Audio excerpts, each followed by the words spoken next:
May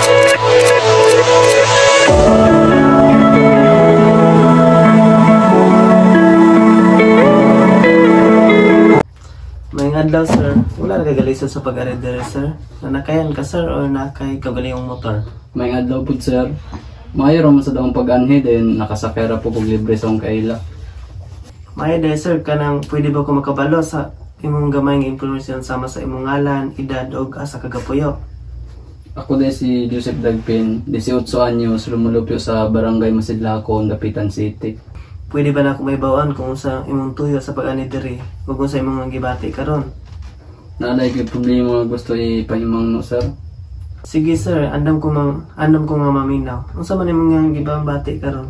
Kon manggod sir, usahay ginabuli ko sa mga classmate and puno ko kasakit o frustration. Hindi mo masulti yung sa kadugan na experience nimo. Unsa man ang bullying mong experience karon?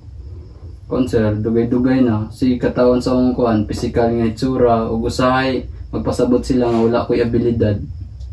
Marag lisod gyud nga sitwasyon sir. Kanang unsa man imong gipambati karon sa ingon ana nga pagtrato sa imuha?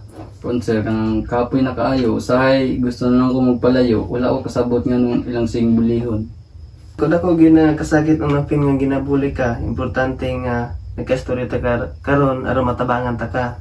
Lagi sir, mong nanhigid ko dere. Ato nang isa-isahon sir ha. Ang bullying ang imong gibati na mga aspeto nga nagpaligon sa imong gibati, pananglitan sa imong itsura ug abilidad. Unsa man imong gibati bahin na ini? Siguro sa itsura, magduha-duha ko usahay nga dili ko attractive. Sa akong abilidad, murag wala ako kabalog ako. Ugon sa akong buhaton. So ang duha ka aspeto mo ang nakahatag dakong epekto sa imuha. Kay ang bullying usahay mahimong resulta sa insecurities sa uban nga tao. Dili responsibilidad nga mapugnan ang ilang mga desisyon. Ang importante, dili nimo paliton ang ilang opinion bahin nimo. Sigurado ko nga dako ka og abilidad ug bili. Sa ingon ana nga sitwasyon sir, ang una nimong buhaton nga dili ka magpatuo sa gisulti sa uban kay tung kanang ilang ipang sultis makadaot ra man sa imuha mo na hinungdan nga wala na kay pagsalik sa imong kagalingon dayon. Mo na hinungdan sa pag-down sa imuha. Lagi sir, salamat kayo na nakapili ko og kalipay yung dungog akong mga gibat. Dalay sa pen sir, naara ko para mo suporta para sa imong kaayuhan.